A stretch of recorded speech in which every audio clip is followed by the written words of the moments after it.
Hello, everybody. Hey now, ladies and gentlemen, welcome to a brand new project called Over the Line Hot Takes. That's right. We got a brand new venture going on here. We're going to try to give you guys, as we noted on the show today, some overtime of the line. So over the line, after the line, and all that, where we have this problem on a regular basis where we can't get to all of the things we need to get to on the show. As you know, we have 2 hours on radio. It makes it very, very impossible to get everything in that we need to talk about.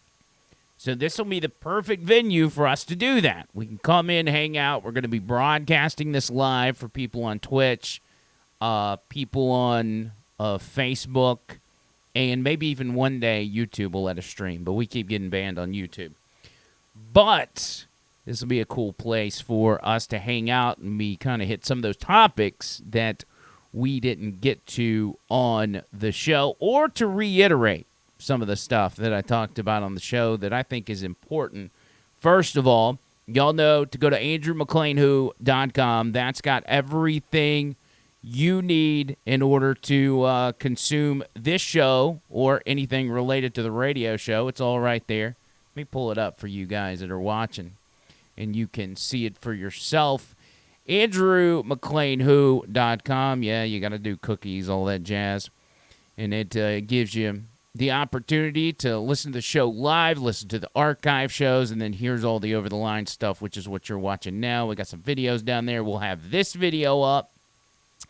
And also videos of Trish and myself and our upcoming events. It's all right there. Easy peasy to get to. But Trish and I actually came up with the idea for this yesterday.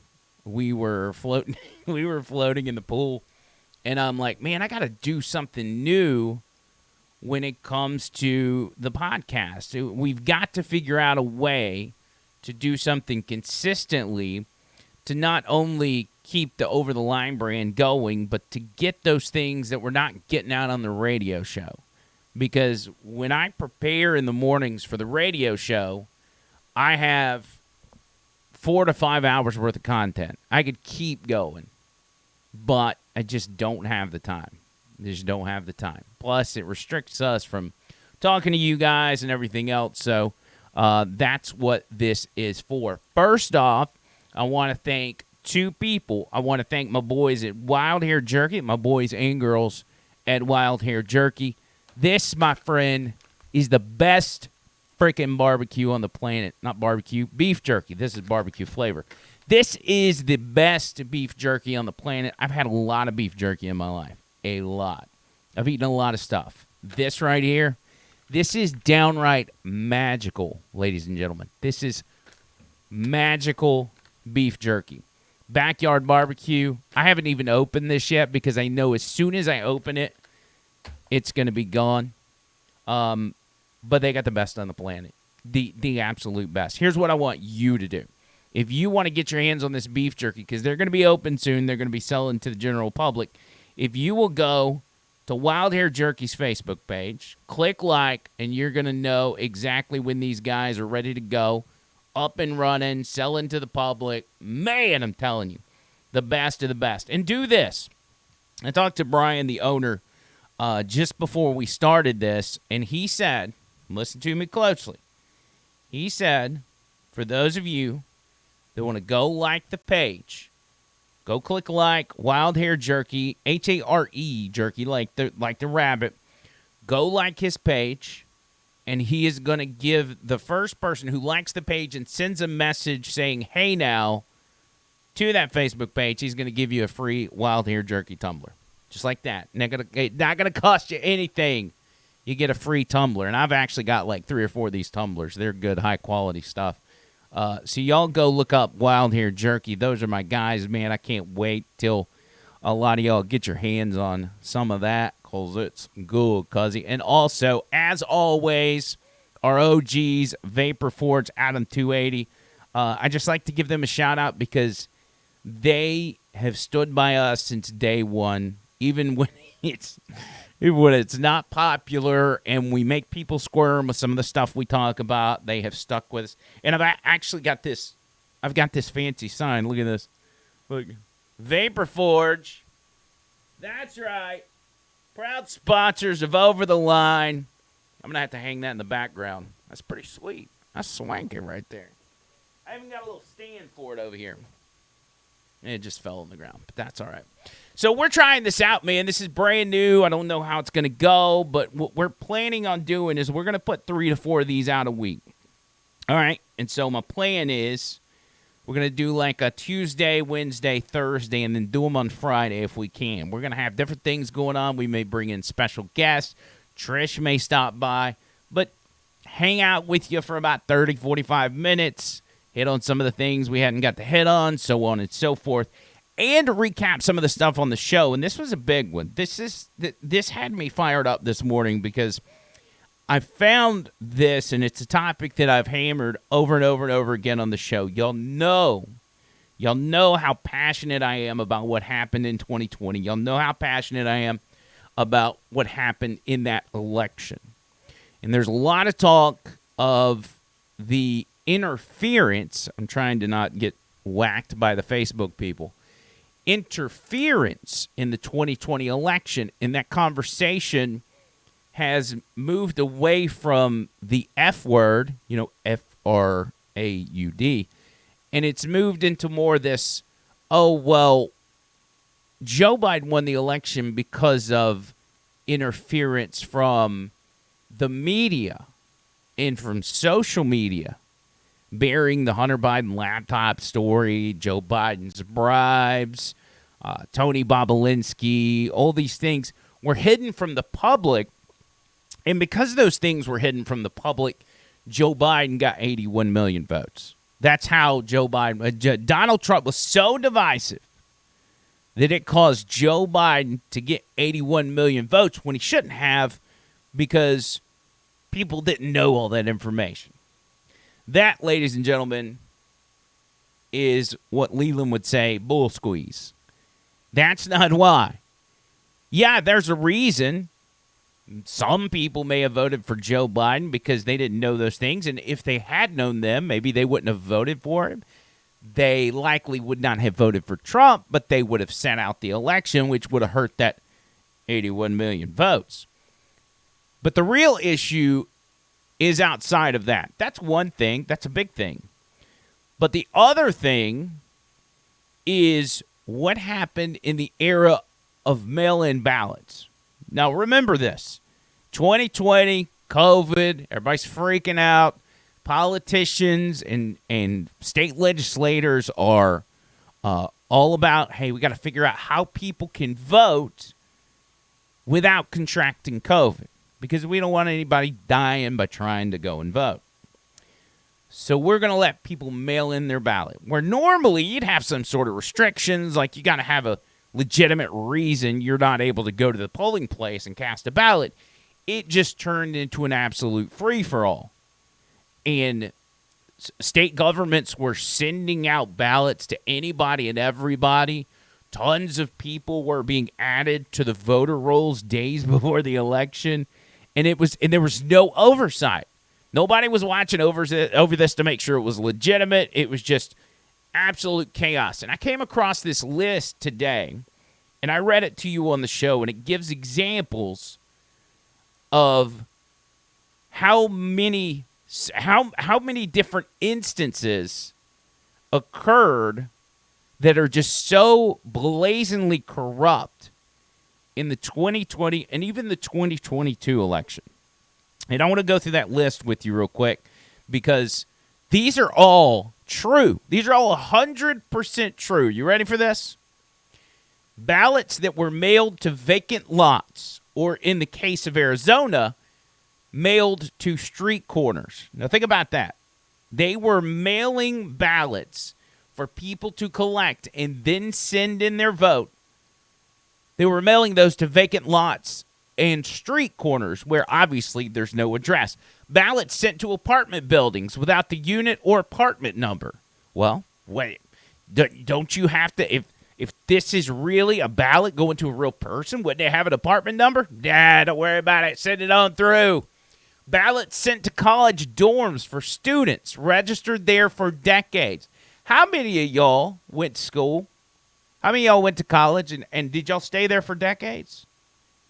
I mean, you've got a pretty good degree if you've been at school for decades, especially if you lived there and was able to use all your time and energy on your studies. Ballots sent to fraternities with 105-year-old students. That dude's been there for decades. Ballots sent to churches, which have no bedrooms, thus cannot be someone's domicile. You can't live at a church. Ballots for the person who moved over a year ago. Ballots mailed to hotels and casinos. Ballots where the address was modified by the voter commission, like in Arizona, the week those ballots went out, thus missing the recipient. Ballots sent to Manchurian restaurants, laundromats, banks, and 7-Elevens, all of which are not valid addresses of voters. Now, if you're working for Secretary of State's office, like you're the guy overseeing the elections, right? And you're figuring out, all right, it's COVID, we gotta make sure we gotta mail people their ballots. We want everybody to vote. And you're like, okay, well, I don't know. Let's say Jay Gonzalez is requesting a ballot. He lives at, 4287 Blowhard Lane. Wait, isn't that where the 7-Eleven is? Isn't that where the gas is? That's all right. We'll send him a ballot anyway. They just mark it on off. Send them on out. Ballots sent to UPS and FedEx boxes. Listen to this one. Ballots sent to UPS and FedEx boxes, sometimes to a dozen people living in that little box. Imagine that. Ballots sent to the apartment building, but the address is in the clubhouse, which has no bedrooms.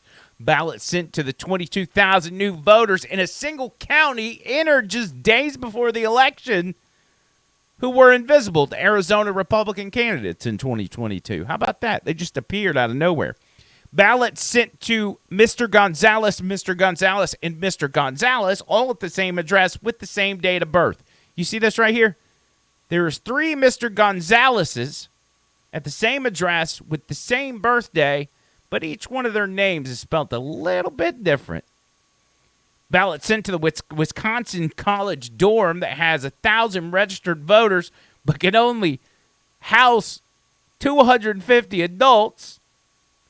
Ballots mailed to people registered at an address in 2020, but the building wasn't built until 2022. So you see what's going on here. We can talk about the dishonesty of the media. We can talk about the suppression of social media, the suppression of the Hunter Biden laptop. We can talk about all that. All of those are legitimate concerns. But the real concern that's not being addressed is this stuff right here. And as I stated on the show today, we can talk ballot harvesting. You can talk about running around and encouraging people to vote and making sure people that may not do it on their own go and actually vote or send in their ballot. But that ain't how these guys are playing, and it's not how they're winning. They're winning by downright cheating. Those ballots that are going to nobodies, they're being scooped up. They're being filled out, and they're being sent on back in. There was an email to Steve Bannon's war room by a recently retired mailman. And I want you to see what he said in this letter. I'm a retired mailman. I just saw your war room interview. I now know where the mules got their ballots. Mules as in the people that are running these ballots. They got them straight from the post office in the returned undeliverable mail. While I have zero proof of where they ended up, I had those ballots you were talking about in my mail bag with the wrong addresses or lacking apartment numbers, or even people that moved and still had ballots delivered to their old apartment. We put those ballots in a basket, and someone came by and picked them up. Hundreds or even thousands of ballots. Who picked them up? Where did they go? Now we know why signature match was removed. Someone needs to investigate the post office in their Democratic union-run activities. It's a whole process. And listen, it's genius. It's friggin' genius on the Democrats' parts. They have probably worked on this extensively to make sure that they can pull this off. And they pulled it off. They pulled it off in 2020. They pulled it off in 2022. And guess what? They plan on pulling it off again in 2024 because nobody's addressing the actual issue. We're talking about other stuff. We're talking about Donald Trump. He hadn't won anything since 2016. We're talking about the suppression of the Hunter Biden laptop. All that matters, but not as much as that. Not as much as that. That's what really matters, and that's what's going to decide the election. Because we've got some seriously evil people that are looking to remain in power. And all it takes is one more round of this. If 2024 comes and goes and there's not a power shift, we're done for. Whether you pay attention to politics or not, whether you care what goes on in the political world, if you just simply live your life and, watch TV shows and listen to your... That's fine. That's fine. But these problems will show up at your doorstep if the pendulum does not swing. Because they're all in on it together. As I stated today, you look at Ukraine. They've got a lot of stuff on the... They got just as much stuff on the line as you do. With their money train headed to Ukraine, they got to keep that going. And all these people are in bed together. From Joe Biden to Kamala Harris to Vladimir Zelensky to George Soros to the Pope. You hear me? Even the Pope. As a matter of fact, the Pope right now, or at least in the past couple days, has been meeting with Bill Clinton and Alex Soros. Alex Soros is the son of George Soros, who just acquired George Soros' empire. Now, why would Bill Clinton and Alex Soros be meeting with the Pope? It seems kind of weird. Well, I think you know. It's because these people have one goal in mind. They're on the same page. Watch these guys.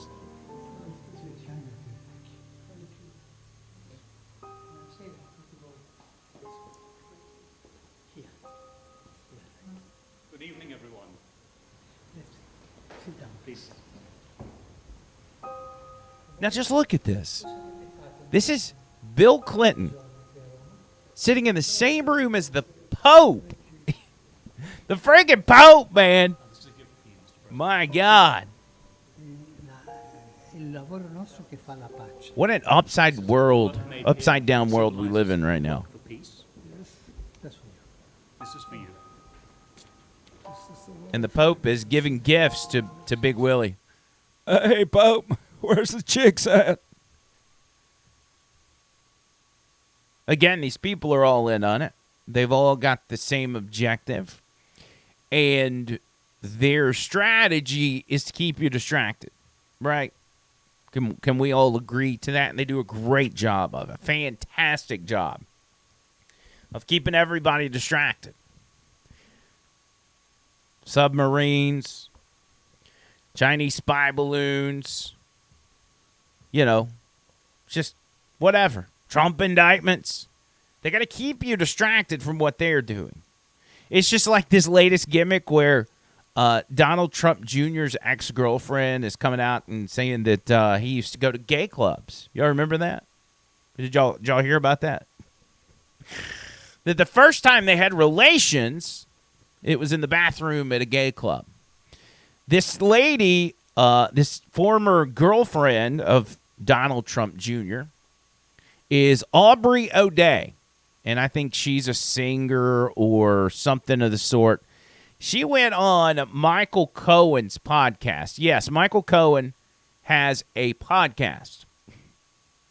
Now, Michael Cohen is Donald Trump's former lawyer, as you know. And he's a real piece of work. He's a scumbag. He turned on Trump because the FBI pinned him against the wall and said, you're either going to turn on Trump or we're going to throw you in prison. So give us some dirt. Well, Michael Cohen didn't have any dirt, but he said, I'll tell you whatever you want to know. Well, it wasn't good enough because if they didn't have any dirt, they had no use for Michael Cohen. They threw him in prison anyway. But in order for him to be released while he did, he still had to come out and bash Trump in order to make a name for himself. So he's got his own podcast. It's called Mea Culpa, whatever that means. And he had this Audrey O'Day chick on here. And Audrey O'Day decides to spill the beans about her relationship with Donald Trump. Now, keep in mind, the point of this is to show you guys the level of distractions they're going with. With everything going on at the White House right now, this came out at a perfect time for them. And he did. And my assistant said he was very comfortable and she remembered him like being totally chill and nice with everybody, which, I mean, I looked at his Instagram for the first time in years the other night and saw like all kinds of jokes, kind of belittling the gay community, transgender women, etc. And I thought to myself, man, you were super comfortable in that gay club. In fact, so comfortable that we ended up going to the bathroom and for the first time had sex in a gay club bathroom. I had Spanx going from like my throat down to my knees because I was suited up for some press or whatever we were doing that day. And I wanted to be extra tight, skinny. He could not get these things off for the life of him. Wow. Okay, so Donald Trump Jr.'s ex-girlfriend is spilling the beans on their relationship. They went to a gay club. Okay. They went to a gay club. And he was so hot and bothered over this chick that he couldn't wait. Now, keep in mind, Donald Trump Jr. is a pretty well-known guy. And he knows that he just can't act any sort of way out in public without people blowing the lid off of it, taking pictures, video, and next thing you know, it's in the headlines. But for some reason, this night, he just couldn't help himself. And did he just assume that nobody was going to notice him going into a bathroom with a female and say anything about it? And it was kept secret all this time until this lady, who claims she means no harm to Donald Trump Jr., was able to put that story on blast on Michael Cohen's podcast. Of all people, Michael Cohen's podcast. She then did an interview, and this may have been before the podcast, with Page Six. And she talks about how, I didn't mean any harm to Donald Trump Jr. I just love the guy. But he's a homophobe, and that's why I have to do this. If I'm being very honest, I've had moments where I wonder if someone will love me the way he loved me ever again. Oh, they're gonna love me. I never made the choice to talk about our relationship because I don't want him to think that I don't want to minimize what it was. I don't want to hurt him. I don't want to sell stories. When I speak about the realities of what I feel he's in right now, it's not because I want to hurt him. It's just because I'm so disappointed in what he became. And it's very hard. I'm literally looked at I have to defend the guy that I call my soulmate in life when I say that was my soulmate. Since we're on this topic, you recently went to dinner with Michael Cohen. Yes, I'm going to do his show when I go back to New York in a week. Michael and I kept that story out of the press for as long as we could. And when he went to jail and there was no more Michael, the story came out. But why did you feel the need to keep that story from the press? because I love him, loved, love. I'll always have love for him. But I saw him choose a life that was inauthentic for status, power. So I felt like if I did the same thing, then we're both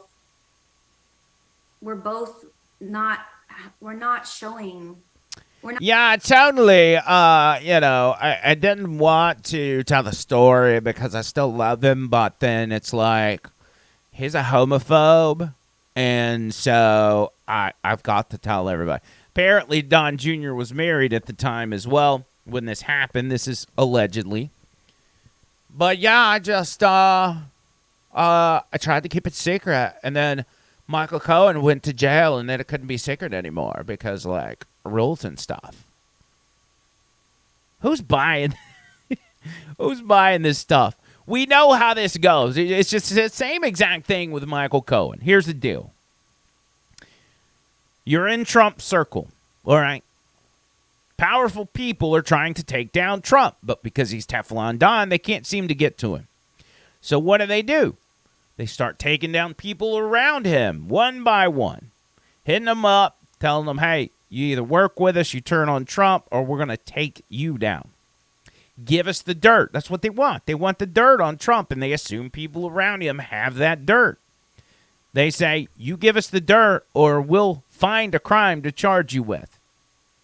And that's what they do. They're still doing that to this day with the Jack Smith special counsel, the Mar-a-Lago documents case. On a regular basis, they're reaching out to people that are still in Trump's inner circle and picking them off one by one. Because worst case scenario, what do they get to do? They get to say, oh, Trump is such an awful person that even the people that work for him can't stand him. You see how many people have turned on him?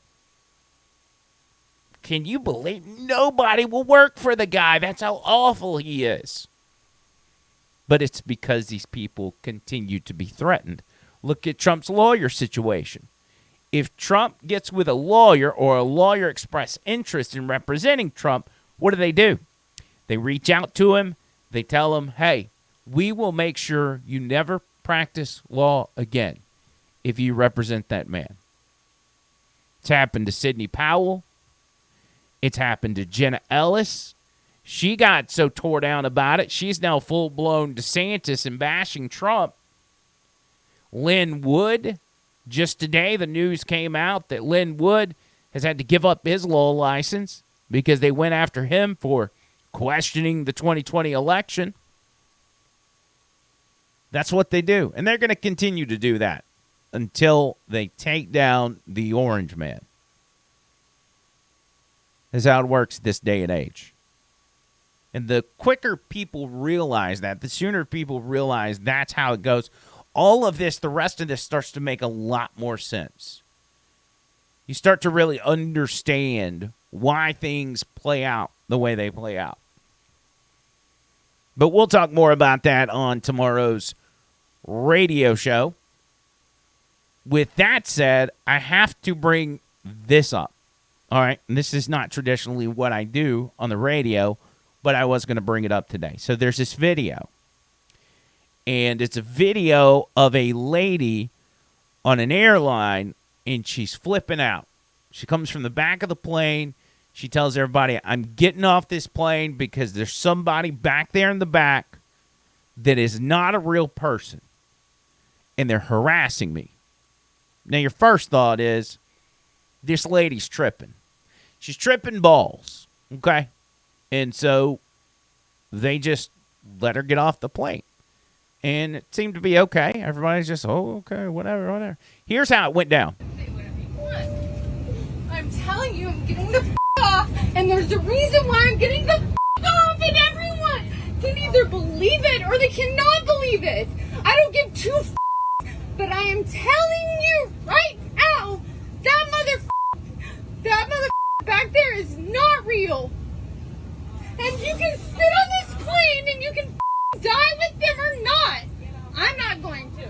So she completely flips out and says that whoever is back in the back of the plane talking to her, that they're not real. And she's getting off this plane because everybody's going to die or something. So your first thought when you see that is, okay, she's having a bad trip. Maybe she's really drunk, and she's just having a moment. We see those things in airports on a regular basis, right? Then there was this interview. Wasn't an interview. It was a TikTok from another guy that was allegedly on the plane. Now, I cannot verify whether or not this guy was actually on the plane or not, but he's got a TikTok account, and he says he was. So we're just going to take his word at it. And what he said made this whole thing even more fascinating. That motherfucker back there is not real.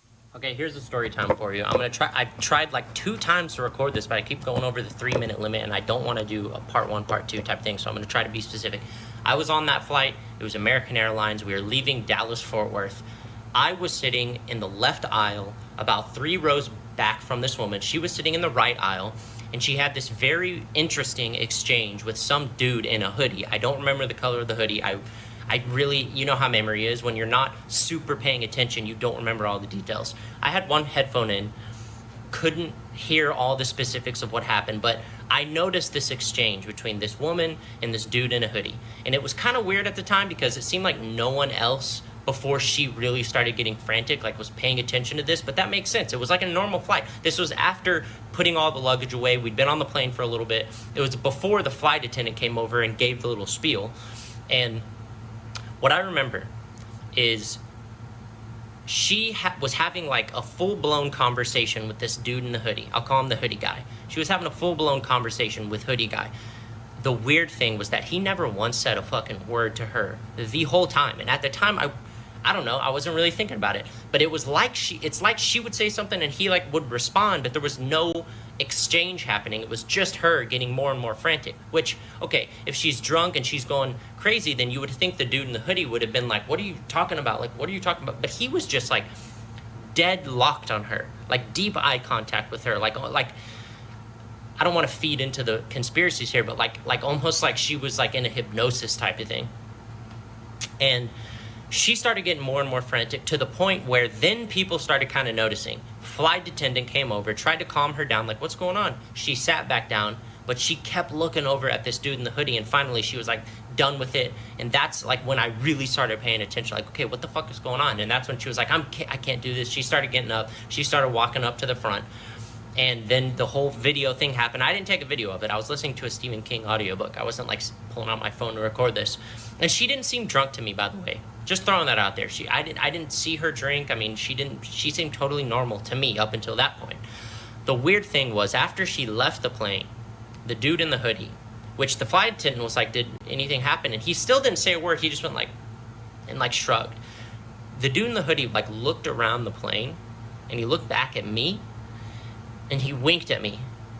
And again, I didn't quite register it. I was like, okay, what the fuck was that about? I was like, maybe he's just being like an ass, like winking, like that was weird, wasn't it? But now that I look back, I realized that when he winked at me and it was his left eye looking back at me, it didn't wink like this. It winked like this. And I didn't even register. What? You mean to tell me that guy was a reptilian, which obviously would make him a Democrat? I'm just saying. That's weird. Okay, now I don't know if that guy's legit or not, but when I saw that, I'm like, okay, this is if this dude's telling the truth, you gotta admit that is kind of weird. I'm not the type of guy that goes off into this reptilian stuff. You know, that's a little too far for me, but they need to figure out who that guy is. Because if he was literally just looking at her, staring into her eyes while she talked to him for 15 minutes, something's going on. And the lady didn't seem like she was out of it, you know? I mean, she just seemed genuinely freaked out. I don't know. Maybe it's just me. This has been the very first episode of Over the Line Hot Take. Gonna do this on a regular basis. Give you 3 to 4 of them a week, just a little extra over the line for you, and be consistent about it. That's right. Believe it or not, we're going to be consistent about it. Again, thanks to my boys and girls at Vapor Forge, and thanks to the guys at Wild Hair Jerky. Best jerky on the market. I'm telling you right now. Make sure you go over to their Facebook page, click like Wild Hair Jerky, click like, and send them a message. Say, hey now. If you're the first one to do that, they're going to send you a Wild Hair Jerky koozie absolutely free. And you're going to be one happy camper. Thank y'all for all y'all do for this show, for all the support, all the love that y'all show us. It means the world, and it's the reason we are able to continue to do this stuff, put this content out, and we'll do this again tomorrow. Until next time, see you, cuz!